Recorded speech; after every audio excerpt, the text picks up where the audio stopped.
Bismillahirrahmanirrahim. Bismillahirrahmanirrahim. Elhamdülillah ve salatu ve selamu ala Resulillah. Mukatta harfler ne anlama gelir? Kur'an'ın 29 suresinin başında yer alan bu harfler kesik kesik ve kendi adlarıyla okunurlar.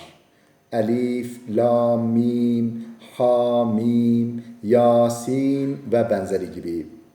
Başında yer aldıkları sure sayısı Arap alfabesinin harf sayısına eşittir. Bunlar 14 çeşit harf olup çeşit olarak alfabenin yaklaşık yarısına eşittir.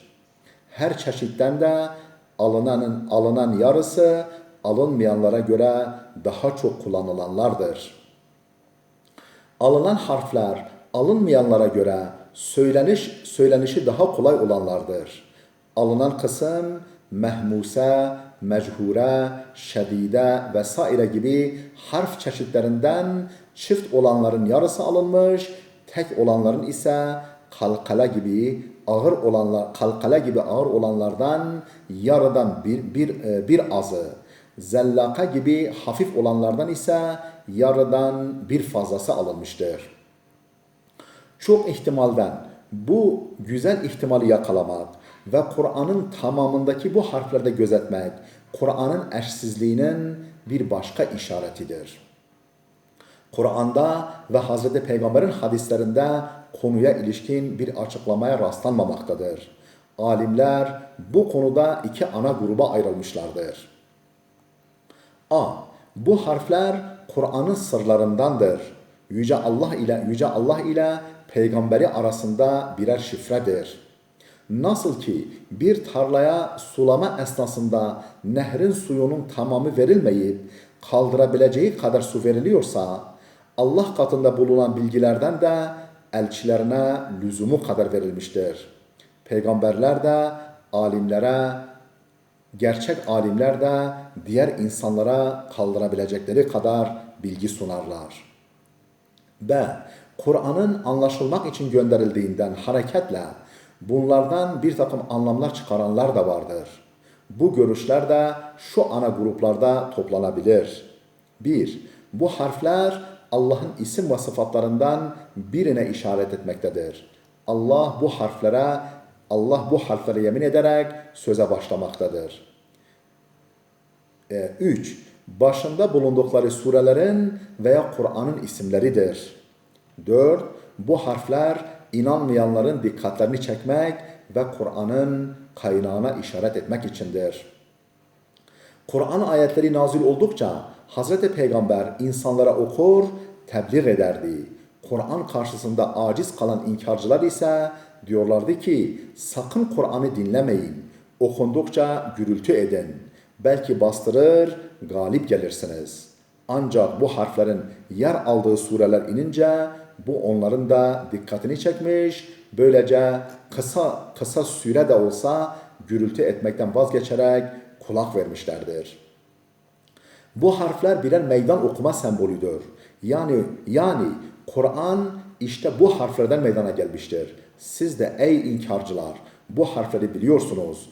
Öyleyse haydi Kur'an'ın bir benzerini en azından bir suresini meydana getirin. Getiremiyorsanız o halde Kur'an insan sözü değildir. Yüce Allah'ın gönderdiği eşsiz bir kitaptır. Eşi benzeri görülmemiş harika bir mimari eser olan bir saray düşünelim. Mimarı bu sanat eserinin değerini takdir etmeyen, küçümseyen, kendilerinin de isterlerse bir benzerini yapabileceklerini ileri süren kimselere karşı onun eşsizliğini, benzerinin yapılmasının mümkün olmadığını göstermek ister.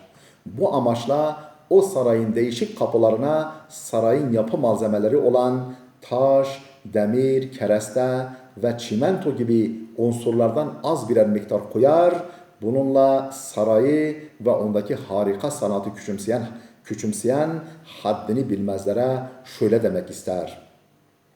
Gördüğünüz her taşında binlerce sanat bulunan mükemmel saray şu basit malzemelerden yapılmıştır. Aynı malzemelere siz de sahipsiniz. Öyleyse elinizden gelirse bunun bir benzerini siz de meydana getirin. Yoksa susun, Saray sahibinin yüceliğini anlayın. Sarayın görevli tanıtıcısı olan elçisine itaat edin. Bu saray o görevli elçinin eseri de değildir. Bu bunca maharet ve imkanlarınıza rağmen benzerini yapamamanızdan bellidir vesaire. Yine alfabedeki harflerin adlarını söylemek okuma yazma bilenlerin işidir. Okuma yazma bilmeyen her ne kadar o harfleri kelime içinde telaffuz ediyor, kurduğu cümlelerde o sesleri çıkarıyorsa da harflerin isimlerini bilip söyleyemez. Okuma yazma bilmeyen Hazreti Muhammed'in hiçbir kitap okumadığı ve hiç kimseden ders almadığı kesin bir gerçektir. Bu gibi harflerin isimlerini söylemesi, yani elif, lam, mim vesaire demesi gösteriyor ki bu Kur'an onun değil, kendisine bir başka kaynaktan gelmiştir. Bu kaynağın beşeri olması mümkün değildir.